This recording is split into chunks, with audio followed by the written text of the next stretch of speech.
Amen. C'est bon? Vous m'entendez? Oui, voilà. Alléluia. Dieu est bon. Tout le temps? Et à 100%. Alléluia. Si vous n'avez pas encore expérimenté la bonté de Dieu, persévérez. Vous allez la voir, vous allez le recevoir, vous allez l'expérimenter. Pourquoi? Parce que Dieu est un bon Père et il prend soin de ses enfants. Amen. Pour ceux qui ne me connaissent pas, je suis l'épouse de Pasteur Philippe, je suis Pasteur Rebecca Boulanger. C'est une joie de m'adresser à vous ce matin. Pasteur Philippe revient mardi, donc il prend l'avion le lundi, mais il atterrit mardi. Donc il sera avec nous dimanche prochain. C'est une joie, on est content qu'il revient. Chaque fois que les enfants le voient, ils sont là, papa, papa.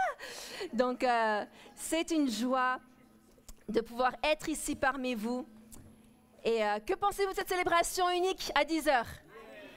Ça fait plaisir, n'est-ce pas, de voir toute l'assemblée ensemble. Je sais qu'il y en a qui ont commencé déjà à partir en voyage, en vacances. On vous bénit à votre départ et à votre arrivée. Les enfants peuvent aller dans leurs animations, dans les différentes salles. Mais c'est une grande joie.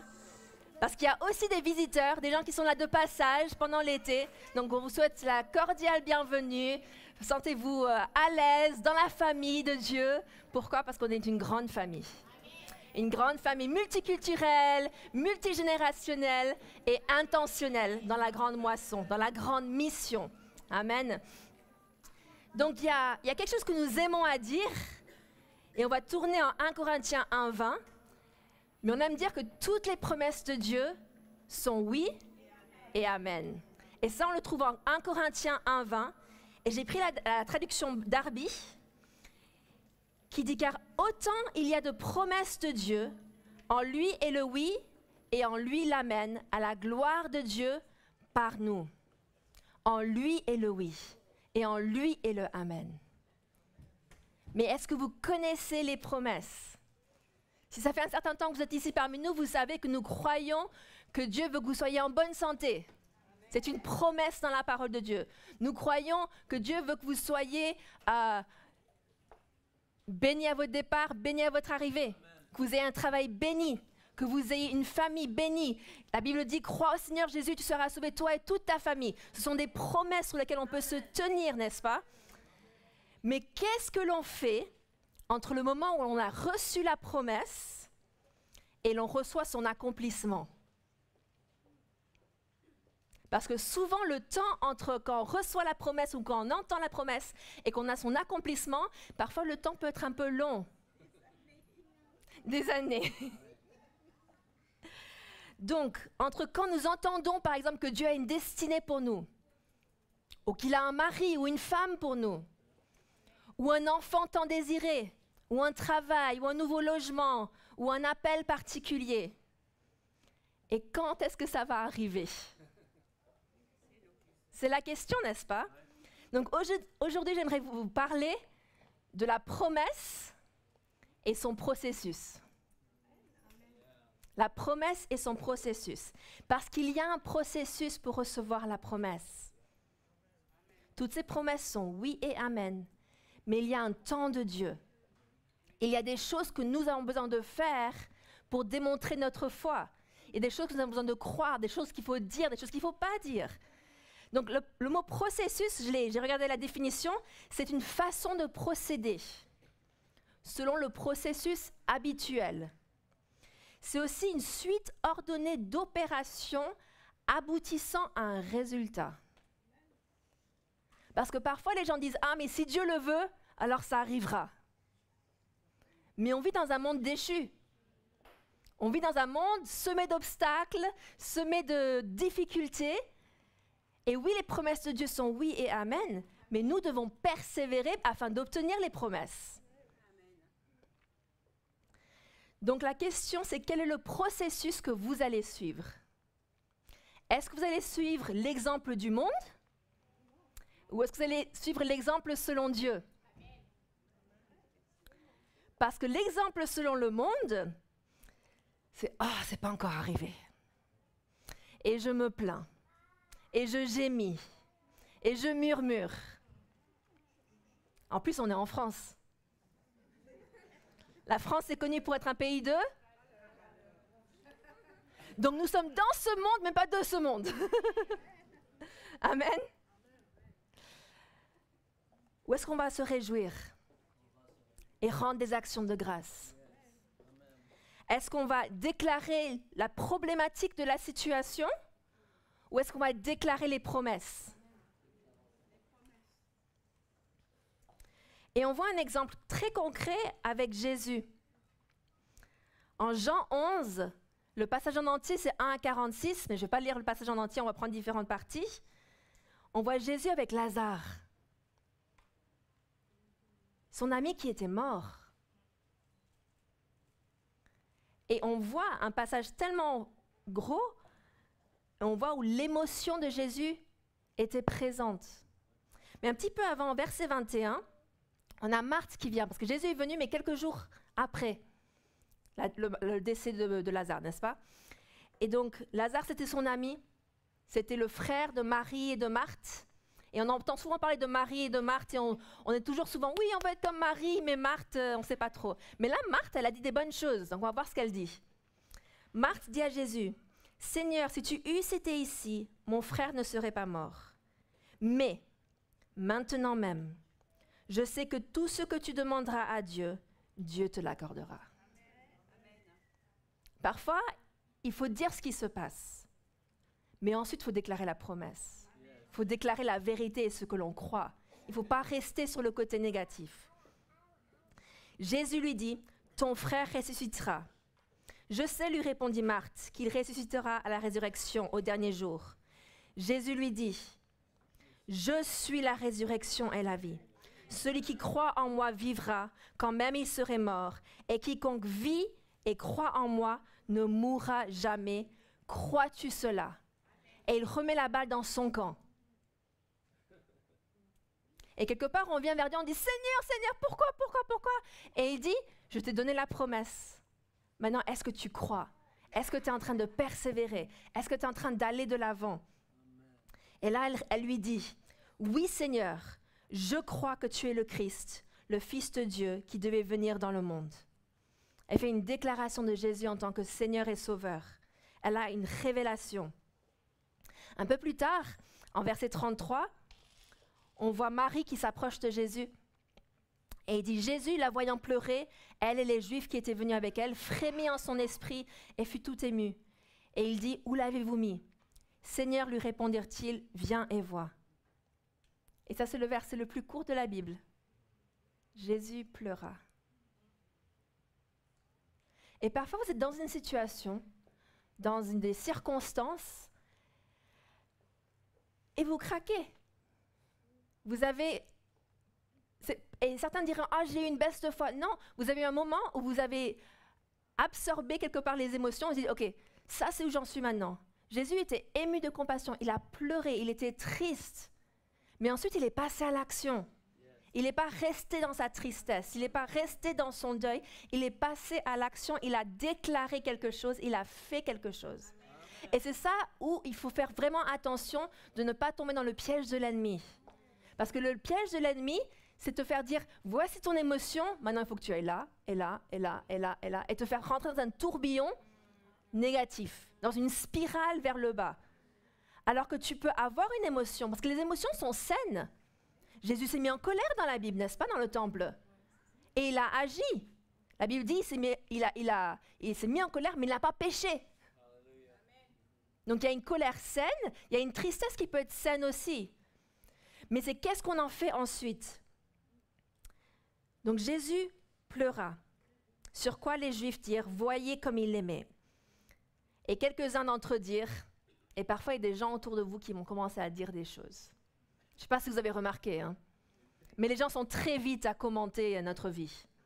Très, très, très rapides à dire des choses et à commenter ce qui se passe dans notre vie. Ils ne sont pas dedans, mais ils savent, oui, exactement. Il dit, lui qui a ouvert les yeux de l'aveugle, ne pouvait-il pas faire aussi que cet homme ne mourût point? Jésus, frémissant de nouveau en lui-même, se rendit au sépulcre. C'était une grotte, et une pierre était placée devant. Jésus dit, ôtez la pierre.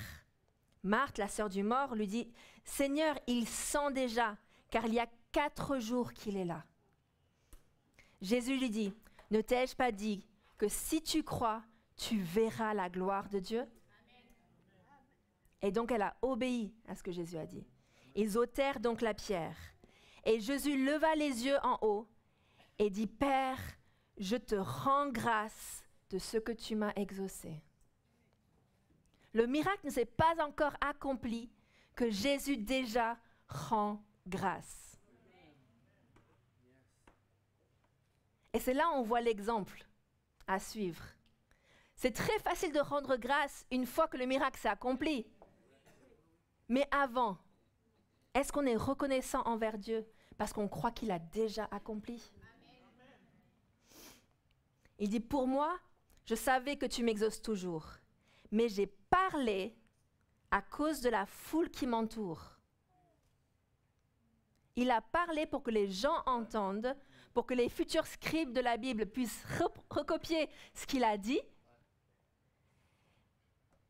Il dit, j'ai parlé à cause de la foule qui m'entoure, afin qu'ils croient que c'est toi qui m'as envoyé. Et parfois, vous êtes dans une situation qui peut être très compliquée, et vous avez besoin de prendre position dans la foi et dire, je te rends grâce, Seigneur, que toute ma famille est sauvée. Je te rends grâce, Seigneur, que mon enfant est en vie et il vivra une longue et heureuse vie. Je te rends grâce, Seigneur, que tu pourvois à tous mes besoins selon ta richesse avec gloire en Christ Jésus. Amen. Ayant dit cela, il cria d'une voix forte, « Lazare, sors !» Et le mort sortit, les pieds et les mains liés de bandes et le visage enveloppé d'un linge. Jésus leur dit, « Déliez-le et laissez-le aller. » C'est toute une autre prédication en soi par rapport au fait d'aider les gens à être libres, mais il y a un travail d'équipe. Et c'est tellement important de qui vous vous entourez quand vous êtes en train de confesser les bonnes choses, quand vous êtes en train de croire pour les bonnes choses, de qui vous entourez-vous. Et ensuite, il dit, plusieurs des Juifs qui étaient venus vers Marie et qui virent ce que Jésus fit, crurent en lui. Donc le résultat a été que des gens ont cru en Jésus, ont cru en Dieu, ont cru en le miraculeux. Pourquoi? Parce qu'ils ont vu le résultat de ce témoignage vivant par l'occurrence. Donc comme j'ai dit, ce n'est pas que Jésus n'a pas ressenti de la tristesse, mais il n'a pas demeuré dans la tristesse. Et ça, c'est très important parce que lorsqu'on fait face à un obstacle ou une situation dans laquelle on est en train de croire, c'est très facile de plonger, de se laisser céder à la tristesse ou à la difficulté et de ne pas garder les yeux fixés sur l'auteur et le consommateur de notre foi qui est Jésus. Donc, on a besoin de garder les yeux fixés. Des fois, il faut ressentir nos émotions. On n'est pas en train de les négliger, d'accord? On n'est pas en train de renier nos émotions, mais on dit, mais la vérité, c'est que la parole de Dieu dit. Et se tenir sur les promesses. Donc, voyons un petit peu l'exemple du monde qui est aussi représenté dans la parole de Dieu. Tournez avec moi en Exode 16. En Exode et dans l'Ancien Testament, on voit souvent une manie, une habitude, n'est-ce pas? Parce qu'on avait dit que le processus, c'est le processus habituel, c'est la façon de procéder. Et malheureusement, le peuple hébreu avait une tendance à se plaindre, à gémir, à murmurer. N'est-ce pas? On le voit en Exode 16, versets 2 et 3. Il dit « Et toute l'assemblée des enfants d'Israël murmura dans le désert contre Moïse et Aaron. Les enfants d'Israël leur dirent « Que ne sommes-nous pas morts de la main de l'Éternel dans le pays d'Égypte, quand nous étions assis près des pots de viande et que nous mangeons du pain à satiété, car vous nous avez menés dans ce désert pour nous faire mourir de faim toute cette multitude. » Donc vous avez déjà été avec des gens qui se plaignent? Donc c'est une chose si c'est 1, 2, 3 personnes. Le plus ça devient un peu oppressant, difficile, compliqué. Mais là, il dit toute l'assemblée. Ils étaient plus d'1 million. C'est atroce. 1 million de personnes qui se plaignent, qui gémissent et qui râlent contre les leaders, les pauvres leaders. C'est dingue. Ensuite, un peu plus loin, en Nombre 14, parce qu'ils avaient une terre promise, n'est-ce pas? Dieu l'avait promis, il a dit qu'il allait les emmener hors de l'Égypte, il allait les emmener au mont Sinaï pour qu'ils puissent le louer, pour qu'ils puissent le rencontrer, avoir une rencontre avec lui. Et après, ils avaient promis une terre promise. Et en Nombre 14, les espions, il y a 12 espions qui ont été envoyés dans la terre promise pour aller voir comment ça va se passer, pour aller voir si c'était bien, etc. Les espions sont revenus, qu'est-ce qui s'est passé? Il y en a 10 qui ont eu un mauvais témoignage. Et il y en a 2 qui ont eu un bon témoignage. Et toute l'assemblée a décidé de croire les 10. Nombre 14, verset 1. Toute l'assemblée éleva la voix et poussa des cris, et le peuple pleura pendant la nuit. À nouveau. Tous les enfants d'Israël murmurèrent contre Moïse et Aaron, et toute l'assemblée leur dit: que ne sommes-nous morts dans le pays d'Égypte, ou que ne sommes-nous morts dans ce désert? Pourquoi l'Éternel nous fait-il aller dans ce pays, où nous tomberons par l'épée, où nos femmes et nos petits-enfants deviendront une proie? Ne vaut-il pas mieux pour nous de retourner en Égypte? Ils étaient esclaves en Égypte. Ils étaient frappés, ils étaient maltraités. Ils ont tué tous leurs petits garçons, tous les premiers-nés. Et ils veulent retourner là-bas. Mais des fois, on peut être dans une situation et on est en train de persévérer vers la promesse. Et on se dit, en fait, c'était mieux à l'époque. Et l'ennemi va essayer de jouer avec ça. Il va vous dire, ah, mais c'était plus facile avant que tu deviennes chrétien. Il va dire, c'était plus facile quand tu étais dans le monde. Quand tu faisais la fête, quand tu écoutais pas ceci, quand tu écoutais pas ça, et que tu étais un peu inconscient des choses de Dieu. Mais la vérité, c'est que Dieu a une terre promise pour toi. Dieu a des bonnes choses prévues pour toi. Et il faut que tu persévères et que tu sois dans l'anticipation de ce qui va se passer, mais que tu gardes la vision placée devant toi. Et que tu écoutes les bons témoignages. Donc il continue. Et ils se dirent l'un à l'autre, nommons un chef et retournons en Égypte. Comme je dis, les pauvres Moïse et Aaron. Moïse et Aaron tombèrent sur leur visage en présence de toute l'assemblée réunie d'Israël. Et parmi ceux qui avaient exploré le pays, Josué fils de Nun et Caleb fils de Jephunnée déchirèrent leurs vêtements et parlèrent ainsi à toute l'assemblée des enfants d'Israël. Ça, c'est le bon témoignage. Ils disent, le pays que nous avons parcouru pour l'explorer est un pays très bon, excellent. Sachant qu'ils sont dans le désert actuellement. Si l'Éternel nous est favorable, il nous mènera dans ce pays et nous le donnera. C'est un pays où coule le lait et le miel. Seulement ne soyez point rebelles contre l'Éternel. C'est à nous d'examiner notre cœur. Et c'est à nous de nous assurer que notre cœur est placé au bon endroit. Il dit, et ne craignez point les gens de ce pays, car ils nous serviront de pâture. Ils n'ont plus d'ombrage pour les couvrir. L'Éternel est avec nous. Ne les craignez point. Amen. Et puis là, l'assemblée a voulu les lapider. Donc, il faut vraiment persévérer. Il faut persévérer, même si on se sent menacé dans ce que l'on croit. Lorsque vous avez une promesse de la parole de Dieu, pas une promesse que vous êtes allé tirer je ne sais pas où, entendue ici ou là, mais une promesse tirée de la parole de Dieu, alors vous pouvez vous y accrocher. Et verset 11, il dit, l'Éternel dit à Moïse, jusqu'à quand ce peuple me méprisera-t-il? Et jusqu'à quand ne croira-t-il pas en moi, malgré tous les prodiges que j'ai faits du milieu d'eux? Je l'ai déjà dit auparavant, mais je vous encourage vraiment d'avoir un carnet dans lequel vous écrivez ce que Dieu a fait. Écrivez les choses que vous êtes en train de croire, avec la promesse à côté, et écrivez à côté la date quand vous avez le résultat. Parce qu'après, vous pourrez retourner et dire, oh, mais Dieu a accompli sa parole là, et là, et là, et là, et là, et là, et là. Et vous allez voir la provision de Dieu, pas seulement dans la vie de quelqu'un d'autre, mais dans votre vie. Pourquoi? Parce qu'il est fidèle, il est juste, et il est un bon Père. Ce n'est pas un Dieu lointain, éloigné, qu'on ne peut pas voir, qu'on ne peut pas toucher, qu'on ne peut pas ressentir. Peut-être qu'on l'a, on ne le touche pas, mais on peut le ressentir dans notre esprit. On peut ressentir sa bienveillance, sa présence, son onction. Et on voit ses bienfaits.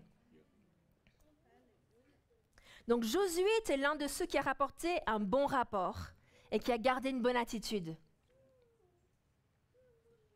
Et à part Josué et Caleb, aucun de ceux de cette génération-là ne sont rentrés dans la terre promise.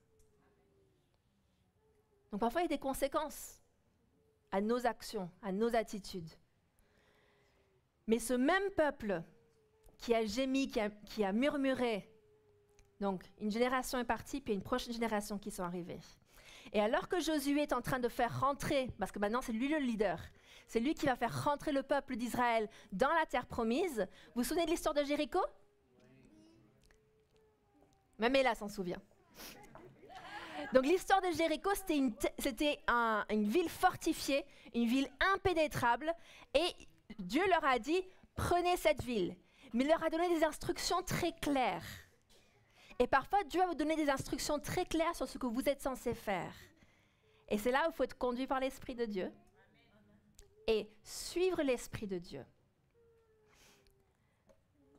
Donc je ne vais pas lire tout le passage, mais c'est en Josué 1, Josué chapitre 1.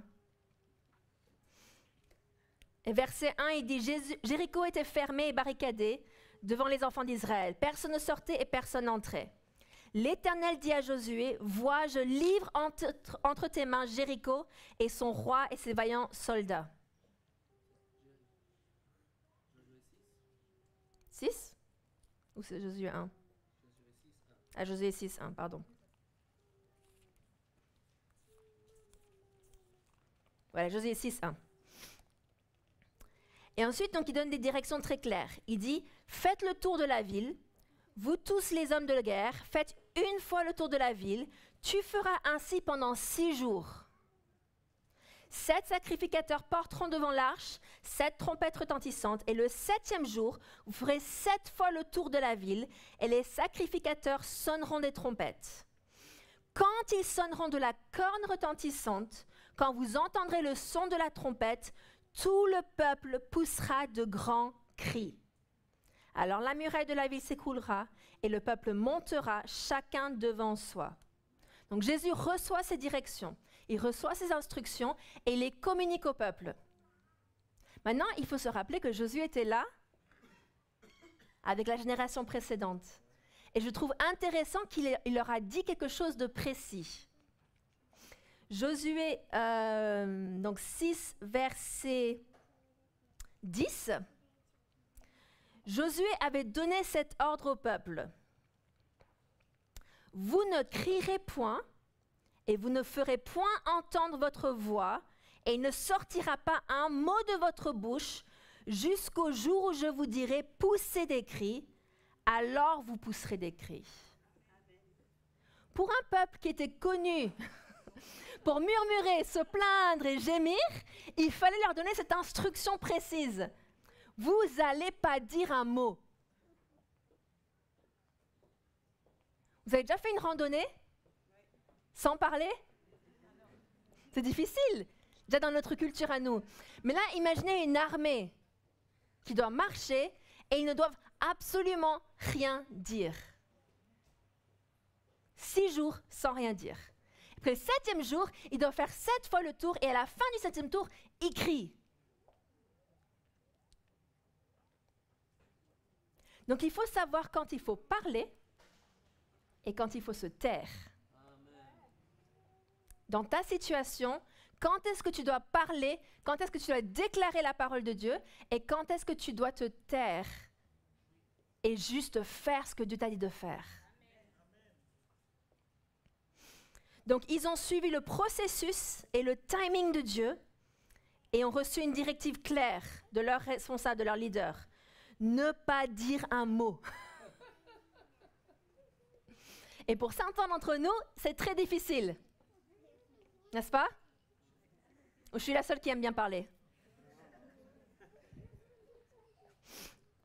Donc, Dieu a un plan, mais il a aussi un temps. Et sortir du temps de Dieu, c'est aussi sortir de sa volonté. Moïse, c'est un exemple biblique de quelqu'un qui a dévancé le temps de Dieu. Il a essayé de faire par lui-même, n'est-ce pas? Il a tué l'Égyptien pour protéger l'Israélite. Il a dévancé le temps de Dieu. Mais nous avons besoin de nous assurer que nous suivons le temps de Dieu. Et c'est ça qui peut être parfois le plus difficile dans le processus. C'est le temps. C'est quand est-ce que ce sera le temps, Seigneur? Mais j'ai un témoignage pour vous. Vous aimez les témoignages?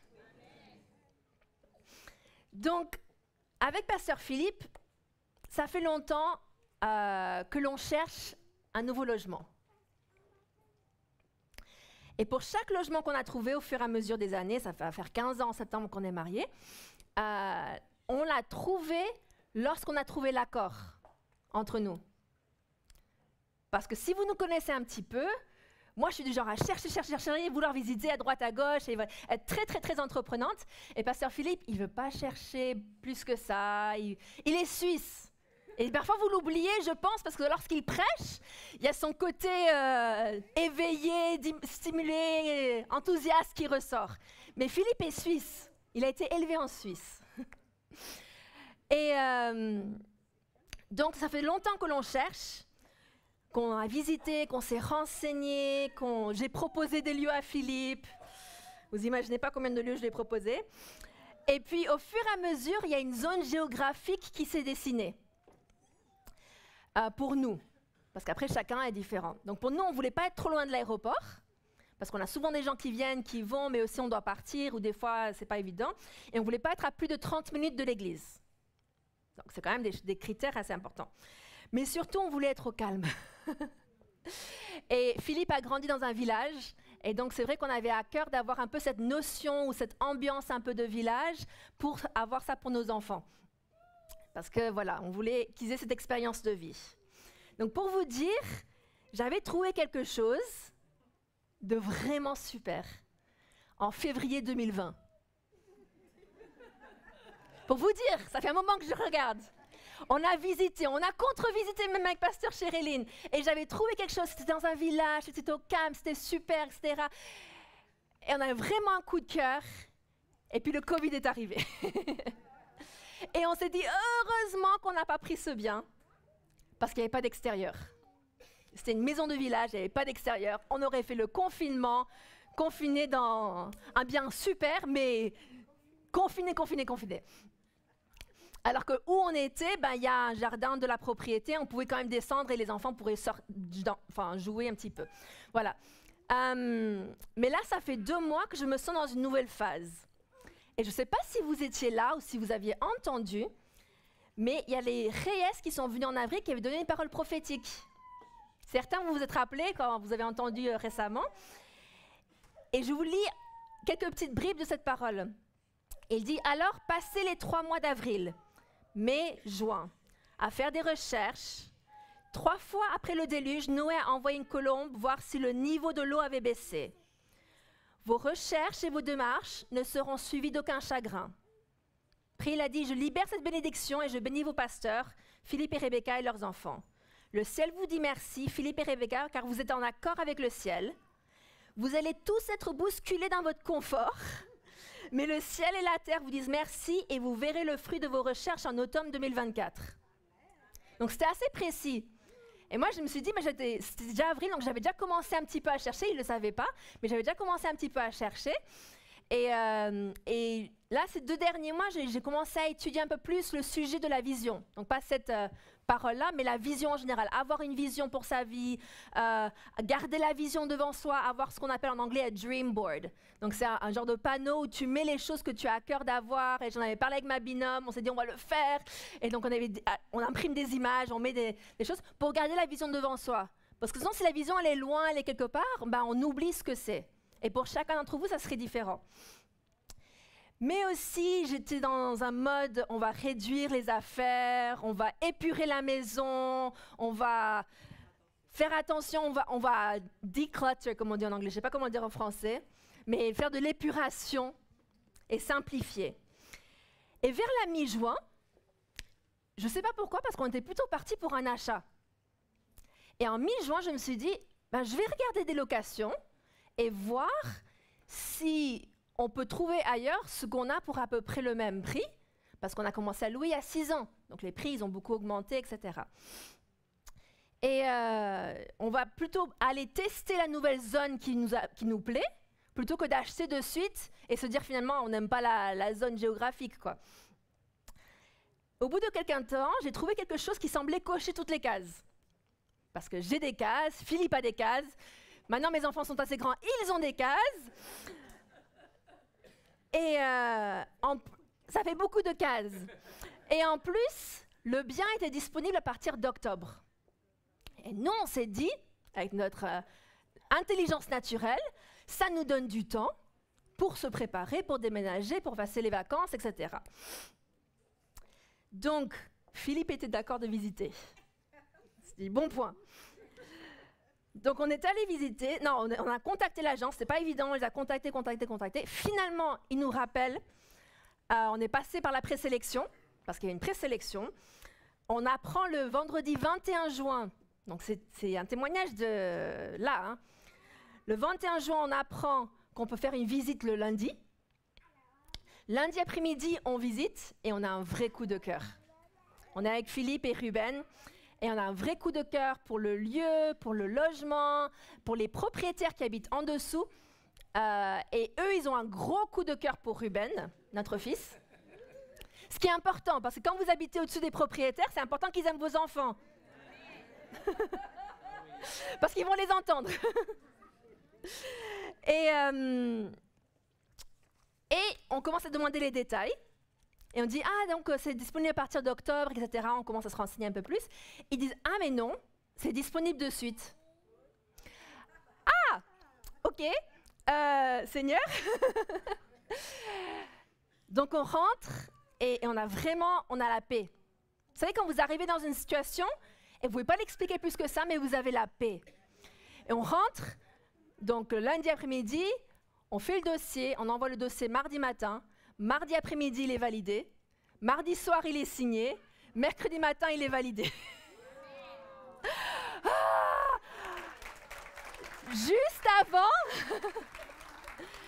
juste avant que Philippe parte pour Kinshasa pendant 10 jours. Parce que si on aurait dit, ah, on attend qu'ils reviennent pour aller visiter ou pour faire les choses, ça serait parti. Donc, le matin même, mercredi, j'envoie les lettres pour résigner notre bail actuel. Je commence à faire les démarches pour changer les écoles et tout ça, mais le témoignage continue. J'apprends que les enfants dépendent d'une école où la circulation est très compliquée en fait, pour y accéder le matin et le soir aux heures de pointe. Vous habitez Nice ou la région, vous savez ce que c'est, n'est-ce pas? Moi, ça fait, je ne sais pas combien d'années j'étais à l'école, mais ça fait des années que je me gare en double fil et j'aime pas ça. Mais on fait ce qu'on peut pour récupérer nos enfants à l'école. Donc, je parle avec des amis qui habitent la région et ils me parlent d'une autre école, ils me recommandent une autre école, mais elle dépend d'une autre commune, la commune avoisinante. Et donc, je démarre de suite les démarches de dérogation, etc. Il faut que je parle à 2 mairies différentes, il faut que je fasse plein de différents documents, sachant que les écoles ferment en 10 jours. Et que c'est la période estivale, et que les écoles, après, ils ne veulent plus rien savoir, et c'est... Voilà. Et en plus, là, cette semaine, il y a des gens qui m'ont dit « Ah, mais les dérogations dans cette région-là, c'est vraiment compliqué. Nous, on nous a dit non, etc. » Et je suis là « Non, mais je crois qu'ils pourraient être dans une école calme, une école presque de village, une école tranquille, etc. » Et cette semaine, vendredi, le dernier jour de l'école, j'ai reçu 2 avis favorables des 2 mairies. Et donc, les enfants seront inscrits à l'école que l'on désire pour eux. Et je suis là, oh, merci Seigneur! Et vous dites, mais c'est un témoignage qui peut sembler assez basique, mais c'est tellement important où vos enfants sont scolarisés. Quand vous avez des enfants, vous réalisez parce que ça va déterminer leur fréquentation, leur aptitude à pouvoir apprendre, les enseignants qu'ils ont. Ça détermine tellement de choses. Et donc, on est tellement heureux, donc je ne sais pas si ça se voit, mais, mais on est tellement enthousiastes. Certains d'entre vous, vous êtes amis avec moi sur les réseaux sociaux, donc vous avez vu un petit peu, vous saviez un peu déjà, mais on va être dans un lieu plus calme, plus grand, avec un extérieur, des places de parking, et plus proche de famille et d'amis très très proches. Et les filles pourront démarrer leur rentrée scolaire. Au lieu de faire 6 semaines dans l'école ancienne et après devoir changer d'école en cours d'année, elles vont pouvoir démarrer l'école en septembre Et Ruben qui commence l'école pourra aussi commencer l'école dans la nouvelle école. Donc, tout cela, exactement, c'est le timing de Dieu. Parce que moi, intellectuellement, je m'étais dit, octobre, c'est bien, et c'est pour ça que j'ai voulu visiter, parce que octobre, ça me plaisait. Je me suis dit, c'est bien pour déménager, etc. Mais ce que j'avais oublié, c'est qu'en octobre, on a 2 mariages qu'on officie, dont on participe, mais on a aussi la conférence de femmes, pour celles qui ne savaient pas encore. Le 12 octobre, on a une conférence de femmes. Donc, tout cela en plein milieu, parce que la conférence de femmes, c'est le 12, et l'appartement il était soi-disant libre à partir du 11. Donc, Dieu sait ce qu'il fait. Il a un bon timing. Il a son temps. Et vous savez, nous avons besoin de lui faire confiance. Maintenant, est-ce qu'il y a des moments où c'était dur? Oui. Est-ce qu'il y a des moments où j'ai craqué, j'étais là? Oui. Parce que je suis faite de chair et d'os comme vous, j'ai des émotions. Mais qu'est-ce que j'ai fait? J'ai décidé de me réjouir, peu importe. J'ai décidé de me réjouir. Et donc, quand les enfants commençaient à dire à leurs amis qu'ils déménageaient, les parents n'ont pas cru les enfants des amis. Parce que mes filles, ça fait 2 ans qu'ils disent à leurs copains qu'ils vont déménager.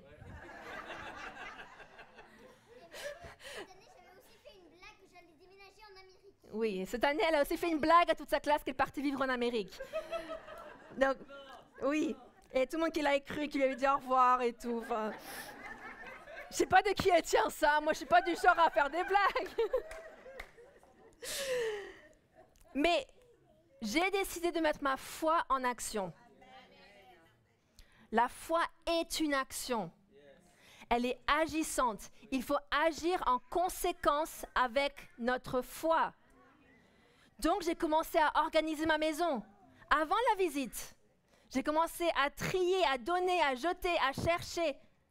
Nos actions sont une démonstration de notre foi. Vous savez, il y a un homme de Dieu que je respecte énormément qui a dit « La prière n'a seulement du succès que lorsqu'elle est basée sur une promesse de la parole de Dieu. » Et il y a une promesse, il faudrait que je retrouve la référence, mais il dit que vous habiterez dans un lieu sûr, calme et paisible. Me trouver la référence, merci. Mais vous savez, l'année dernière, j'ai passé mon été ici. Toute l'église était à Bottero, mais moi j'étais ici, en train de surveiller les travaux, en train de venir quasiment tous les jours, Et la Bible dit aussi que lorsque vous vous occupez de la maison de Dieu, il s'occupera de votre maison. Et j'ai pris cette promesse et j'ai dit, mais Seigneur, c'est pas la raison pour laquelle je l'avais fait, mais je me suis occupée de ta maison. J'ai voulu que ce soit bien, que ce soit propre, que ce soit super pour que l'Église puisse accueillir des gens et accueillir des nouvelles personnes et qu'on puisse faire ce qu'on est censé faire. Et cet été, je m'occupe de mon déménagement. Donc, je voulais vous donner des clés. 31-18 Ésaïe 31-18, comme ça on voit la promesse. À 32-18. Ésaïe 32-18.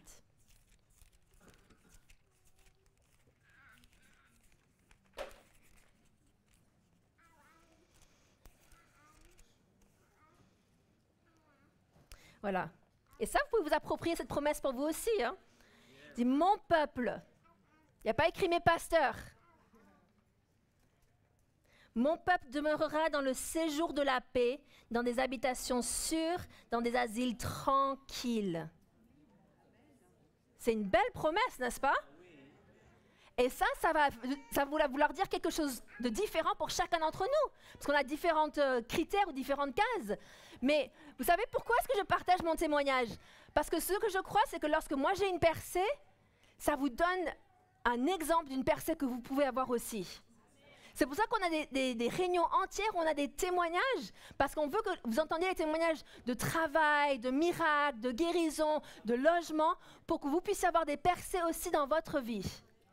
Si c'est possible pour un tel, alors c'est possible pour moi aussi, parce que Dieu ne fait point exception de personne. Amen. Donc notre vie de prière doit être basée et construite sur la parole de Dieu.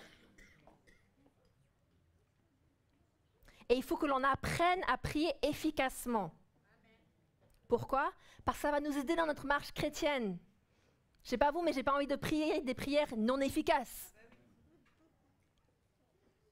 Mais j'ai l'impression parfois que certaines personnes disent « mais je prie, il ne se passe rien ». Donc voici des clés pour avoir des réponses à des prières. Parce que par exemple, si vous allez dans un magasin, au supermarché, pour faire vos courses, si vous allez un peu comme ça au hasard, sans savoir ce que vous voulez acheter, vous allez ressortir avec une liste au hasard, sans, voilà. Si vous avez une recette et une liste précise, c'est pas abnormal de ressortir avec cette liste précise. Donc, soyez précis et respectez les promesses de Dieu. Vous savez, parfois les gens, on leur demande « Ah, vous voulez compris pourquoi ?»« Ah, juste compris, pour rien de particulier. » Ben, on peut les bénir, mais ils vont recevoir rien de particulier. Alors que si tu t'avances et tu demandes la prière ou la prière de l'accord avec ton frère et ta sœur, et tu dis « Ok, je voudrais compris pour la guérison divine. » C'est précis.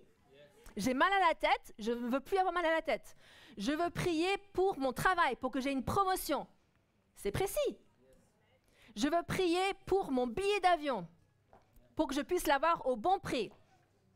Je veux prier pour que mon visa arrive à temps, pour que je puisse prendre mon avion. Ça, c'était la prière de Pasteur Philippe. Il vous racontera le témoignage. Parce que ça, c'était le témoignage du vendredi, de la semaine d'avant. C'était que Philippe, il a bien reçu son visa pour pouvoir partir. Donc, décidez ce que vous attendez de Dieu et trouvez-la dans les Écritures, là où Dieu vous le promet. Très souvent, nous sommes indécis dans nos prières. Donc, mieux vaut des gens qui prient 2 ou 3 minutes, quelque chose de précis, plutôt que de passer la nuit à prier de manière indécise. Ce n'est pas la longueur de vos prières. Et ça, c'est très important de le savoir. Parce que des fois, on dit, mais j'ai prié 3 heures, j'ai prié 4 heures, j'ai prié... Non, c'est prier précisément selon la parole de Dieu. Deuxièmement, vous devez demander à Dieu ce que vous voulez. Vous allez dire, ah, mais il sait ce que je veux. Mais ce que vous délirez sur la terre sera déliré dans les cieux. Et ce que vous liez sur la terre sera lié dans les cieux. Jean 16, 23 et 24. Jean 16, 23, 24. Il dit, en ce jour-là, vous ne m'interrogerez plus sur rien. En vérité, je vous le dis, ce que vous demanderez au Père, il vous le donnera en mon nom. Jusqu'à présent, vous n'avez rien demandé en mon nom. Demandez et vous recevrez, afin que votre joie soit parfaite. C'est pas juste que sera, si Dieu le veut, il faut demander précisément des choses à Dieu, parce que Dieu ne va pas vous imposer des choses. Et souvent les gens pensent que Dieu il est comme ça, il va vous imposer un mari, il va vous imposer une femme, il va vous imposer un travail. Non, Dieu va vous dire, voici ce que j'ai pour vous. Si vous cherchez la face de Dieu, il va dire, voici ce que j'ai pour vous. Mais vous devez demander. Matthieu 7, versets 7 à 8, il dit, demandez et l'on vous donnera. Cherchez et vous trouverez. Frappez et l'on vous ouvrira. Car quiconque demande reçoit. Pas quiconque attend comme ça, les bras ballants, voyant si Dieu agira un jour. Mais des fois, on pense que la vie chrétienne, elle est passive. Mais pas du tout. Pas du tout. Quiconque demande reçoit, celui qui cherche trouve, et l'on ouvre à celui qui frappe. Et parfois, il faut demander encore. Pas à Dieu, je précise. On demande à Dieu, et après on rend des actions de grâce. Après, on le remercie parce que c'est fait. Parce que la foi déclare les choses qui ne sont point comme si elles étaient. Donc, on demande à Dieu une fois, mais après, il n'est pas sourd. Peut-être nous, on a besoin d'entendre que l'on croit. Et vous savez, j'étais... donc, le vendredi, c'était le 21 juin. Le jeudi 20 juin, j'étais au conseil d'école, parce que je fais partie des représentants des parents d'élèves de l'école de mes enfants. Et c'était une réunion assez compliquée, parce qu'on est 2 sur 10 ou 12 qui sont venus. et je suis allée, et ils nous demandaient si on allait se représenter l'année prochaine. Et le monsieur à côté de moi a dit qu'il n'allait pas se représenter. Puis il se tourne vers moi, et je dis « Ah, mais en fait, on prévoit de déménager. » Je n'avais pas encore visité. Je n'avais pas encore eu d'accord qu'on me proposait de visiter ou quoi que ce soit. Je dis, on prévoit de déménager. Ah, d'accord, non. Mais j'ai déclaré avec ma bouche ce que je croyais dans mon cœur. Je prévoyais de déménager. Et même si j'aurais déménagé en octobre, je n'aurais pas commencé un mandat en septembre, ce n'est pas logique. Mais nous avons besoin de commencer à déclarer les bonnes choses. On te demande comment ça va. Tu peux dire, actuellement, c'est tendu, mais je sais que mon Dieu pourvoira à tous mes besoins selon sa richesse avec l'or en Christ Jésus. Mais je sais que je vais être guéri de cette maladie ou de cette infirmité. Je sais que mon dos va se réaligner. Je sais que toute ma famille viendra au Seigneur. Je sais que mes enfants reviendront dans le droit chemin. Marc 11, 24.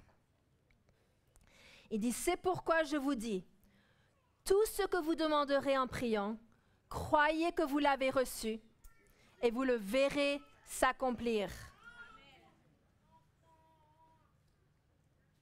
Donc, demandez à Dieu les choses que vous voulez et dont vous avez besoin en accord avec sa parole et puis croyez que vous les avez. Prochain point. Soyez positif dans votre pensée. Une troisième étape vers une prière exaucée consiste à laisser chaque pensée affirmer que vous avez ce que vous avez demandé. Parce que si vous êtes constamment en train de vous dire « mais ça ne se passe pas, mais ceci, mais cela », tes pensées dirigent une partie de ta vie quand même. Parce que vous allez dans la direction où vont vos pensées. Donc, après avoir prié avec foi, selon la parole de Dieu, comme on a dit, on n'est pas en train de parler de présomption, on n'est pas en train de dire demain j'aurai mon jet privé, mon yacht à Cannes, etc. On est en train de prier des choses bibliques, des choses que Dieu nous a promis, n'est-ce pas? Mais ne permettez jamais à l'image d'un échec de rester dans votre esprit. Ce n'est pas évident. Mais ne permettez pas. Donc, une fois que vous avez prié et demandé quelque chose à Dieu, ne doutez jamais que vous avez la réponse. Cela veut dire prendre ses pensées captives à l'obéissance de Christ. C'est dire, non, cette pensée, je la refuse. Et des fois, vous avez besoin de le dire à voix haute. Je refuse cette pensée. Parce que lorsque vous le dites à voix haute, ça saisit cette pensée et cette pensée, elle n'a plus le droit d'être là. La Bible dit en Jacques 4, 7, Jacques 4, 7, il dit « Résistez au diable et il fuira loin de vous. » Pourquoi? Parce que le doute vient du diable. Donc résistez-lui. Donc pour recevoir des réponses à vos prières, vous devez éradiquer toute image, suggestion, vision ou toute autre pensée qui ne contribue pas à votre foi. Tu dois rester positif dans tes réflexions. Et ça dépend de toi. C'est un très long travail, mais c'est possible. Et c'est aussi une des raisons que j'avais décidé avec ma binôme de faire ce vision board, ce panneau visionnaire, si vous voulez. C'est un tableau qu'on m'a donné des années de cela. Je l'avais fait à l'époque, puis là, je l'ai refait.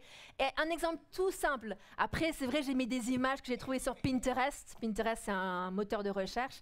C'est des images de rêve. On est d'accord? Mais il y avait une chose que j'avais mis dessus. C'était que je voulais un évier dans ma cuisine avec une fenêtre au-dessus. Et je l'ai. C'est tout simple. C'est pas le même évier que dans la photo, mais c'est tout simple. Je voulais avoir une vue pour quand je fais la vaisselle, bien que ce soit Pasteur Philippe qui fasse plus la vaisselle que moi, mais je voulais qu'il y ait de la lumière. Il y a besoin de lumière. C'est un truc tout simple. Mais Dieu connaît les désirs de notre cœur. Après, est-ce que j'ai trouvé une promesse dans la Bible que tu auras une fenêtre au-dessus de ton évier? Non. Mais c'est pas anti-biblique non plus. Vous voyez ce que je veux dire? Dieu connaît les désirs de votre cœur. Et même les petits désirs comme ça, il veut vous bénir. Parce qu'il est un bon Père et il prend soin de vous. Et la quatrième chose, la dernière chose, c'est protéger vos pensées. Protéger votre esprit. Ça, c'est votre rôle aussi. Gardez-vous de toute mauvaise pensée qui essaie de venir vous faire douter de la parole de Dieu. Donc, c'est très proche de la numéro 3, on est bien d'accord. Mais ça veut dire, en 2 Corinthiens 10, 5, qu'il faut rejeter toute pensée. 2 Corinthiens 10, 5.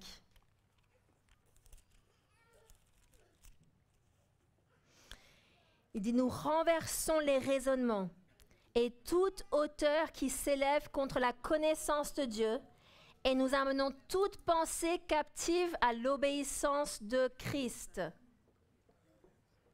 C'est pourquoi vous devez rester à l'écart de tous les lieux, de toutes les choses, toutes les images qui vous éloignent de votre affirmation de ce que vous avez reçu par la prière.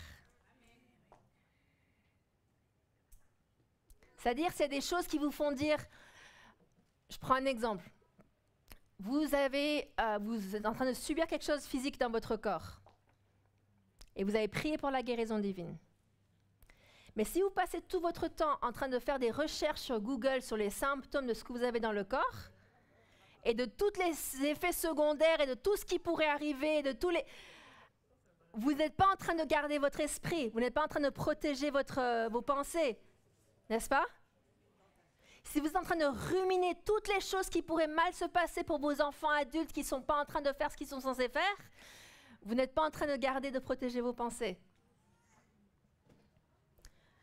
Pourquoi? La Bible nous dit exactement ce qu'il faut penser. En Philippiens 4, 8. Philippiens 4, 8. Et certains de ces passages, vous les avez déjà entendus. Ceci est un rappel aussi. On est là pour s'édifier, pour s'encourager, et des fois on va assembler des versets différemment et vous allez dire oh, ce verset je l'avais pas vu comme ça. Donc Philippiens 4, 8, il dit au reste frères, et je rajoute sœurs, que tout ce qui est vrai, ça veut dire si vous êtes en train de penser quelque chose qui est faux, arrêtez. Tout ce qui est vrai, tout ce qui est honorable, tout ce qui est juste, tout ce qui est pur, tout ce qui est aimable, tout ce qui mérite l'approbation, ce qui est vertueux et digne de louange, soit l'objet de vos pensées. Et seulement ça. Si ce n'est pas honorable, si ce n'est pas aimable, aïe, pas évident, hein? Si ce n'est pas pur, si ce n'est pas vrai, alors on éloigne ces choses de nous. Vous êtes responsable de ce que vous permettez dans votre vie. Et ce n'est pas évident parce qu'on aimerait bien pouvoir dire « Ah, mais Dieu fera, la balle est dans le camp de Dieu, il va agir. » Et lui, il dit « Demandez. » Il dit « Gardez votre cœur plus que toute autre chose, car de lui viennent les sources de la vie. » Il dit que tout ce qui est vrai, tout ce qui est honorable, tout ce qui est juste, tout ce qui est pur, tout ce qui est aimable, tout ce qui mérite l'approbation, ce qui est vertueux et digne de louange soit l'objet de vos pensées. Donc beaucoup de gens pensent de mauvaises choses et en conséquence, ils sont vaincus dans leur vie. Donc nous avons besoin de garder notre pensée de toute mauvaise pensée et uniquement penser aux choses qui affirment que Dieu a entendu et que Dieu répond. Et si vous faites cela, alors vous coopérez avec Dieu dans la foi. Et vous devez rester ferme dans la foi. Jésus a dit, lorsque je reviendrai, trouverai-je la foi? Donc nous avons cette responsabilité de rester ferme dans la foi, de rester fort, parce que cette foi nous mène à la victoire. Donc pour recevoir des réponses à vos prières, décidez de ce que vous attendez de Dieu et trouvez les Écritures correspondant à vos besoins. Si c'est la guérison divine, si c'est la provision, si c'est un travail, si c'est un conjoint, si c'est des enfants, si c'est appartement, un logement, oui. Après, il y a d'autres choses aussi. Vous connaissez vos besoins. Et si vous dites, mais je ne connais pas de verset qui correspond ou qui est une promesse, demandez à votre binôme. Dites, j'ai pas de binôme. On va trouver des binômes. Un partenaire de prière, quelqu'un avec qui vous vous accordez, avec qui vous priez. Vous savez, moi j'ai 2 binômes en particulier qui sont formidables. Et avec elles, j'avais prié, on avait déclaré qu'on allait trouver quelque chose. Et elles savent que je prie depuis un moment. Et nous, on est là maintenant. Ouais, on a la réponse à nos prières. Et quand j'étais en train de faire les dérogations et les lettres et toutes les différentes choses, parce qu'il fallait écrire une lettre aux mères, il fallait écrire une lettre à l'autre mère avec des motivations, etc. J'ai prié, j'ai aussi appelé mes binômes, j'ai dit, OK, il faut prier maintenant. Et elles ont prié et on se réjouit ensemble. On se réjouit ensemble. Donc, j'aimerais vous dire ceci pour conclure cette citation. Le succès est toujours le résultat d'être conduit par l'Esprit de Dieu. Le succès, c'est toujours le résultat d'être conduit par l'Esprit de Dieu, de l'avoir suivi. Donc, il ne faut pas oublier que nous sommes enfants de Dieu. Il est un bon Père et il prend soin de ses enfants. Mais il est notre Père quand tout va bien, mais aussi quand tout est défiant. Et il est un Père bienveillant qui prévoit des bonnes choses pour ses enfants. J'ai une image que j'avais vue en ligne et je voulais vous la montrer. Si on peut la montrer, l'image avec Jésus. C'est tout simple. Mais je pense que ça c'est parlant. Parce que des fois, on a quelque chose et on se dit « Ah mais Seigneur, je ne suis pas sûre que je peux te donner ceci. Je ne suis pas sûre que je peux te donner ce que j'ai parce que je l'aime tellement. » Et si vous voyez l'image, donc elle a un petit nounours dans les bras. Et il y a écrit « Mais j'aime ça !» Et lui, il lui répond « Mais juste fais-moi confiance, j'ai mieux pour toi. » Ou « J'ai plus pour toi. » Et il y a écrit « Faites confiance à Dieu, parce que ce qu'il a, c'est bien mieux et c'est bien plus grand. » Et juste si vous pourrez rester avec cette image, des fois on retient ce qu'on a, on dit « Mais je connais que ça. » Et peut-être on ne connaît que notre situation actuelle et on aime notre situation actuelle. Mais Dieu a quelque chose de meilleur pour vous. Il a quelque chose de plus grand pour vous. C'est pas que tout ce qui est plus grand est meilleur, non, parce qu'en France on dit ce qui est petit est mignon. Mais Dieu a quelque chose d'autre pour vous. Mais il faut lui donner ce que vous avez, vous lui faire confiance, le remettre entre ses mains pour que vous puissiez recevoir ce qu'il a pour vous. Amen. Donc j'aimerais qu'on prie. Vous voulez bien qu'on prie ensemble? Vous voulez vous lever? On va prier.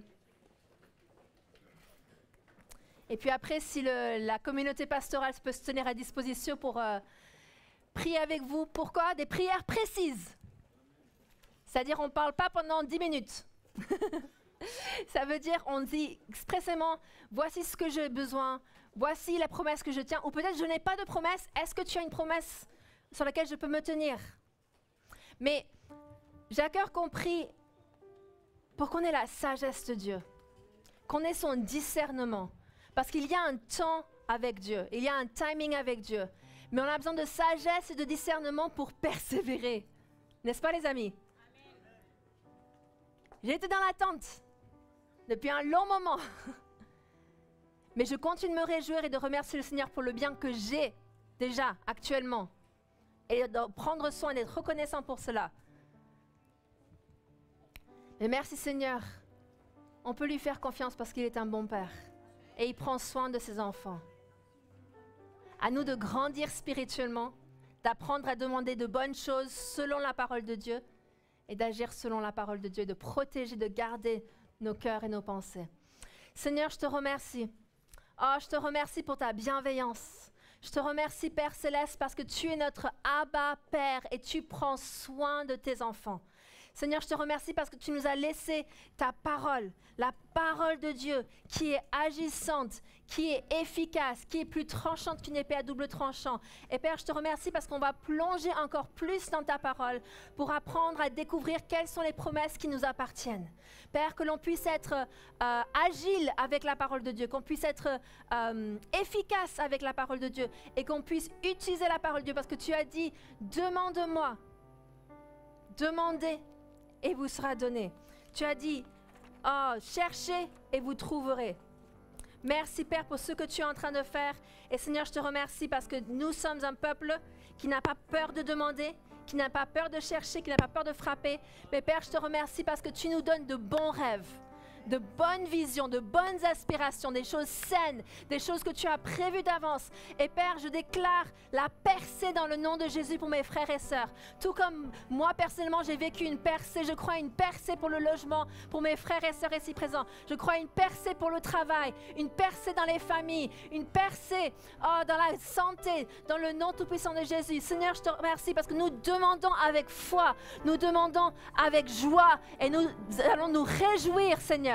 Peu importe les circonstances, peu importe les situations, nous allons nous réjouir parce que nous te faisons confiance. Et nous savons que ce que tu as prévu d'avance pour nous va au-delà de ce qu'on peut imaginer. Va au-delà. Va au-delà, va au-delà. Pourquoi? Parce que nous sommes appelés à être bénis pour être une source de bénédiction. Nous sommes appelés à être guéris pour être un témoignage. Nous sommes appelés à être en bonne santé pour qu'on puisse faire ce qu'on est appelé à faire et mener d'autres à la guérison, mener d'autres à la bonne santé. Seigneur, je te remercie parce que tu agis avec puissance, tu agis avec force. Et Seigneur, je te remercie parce que nous te faisons confiance et nous persévérerons jusqu'au bout, dans le nom tout-puissant de Jésus. Amen.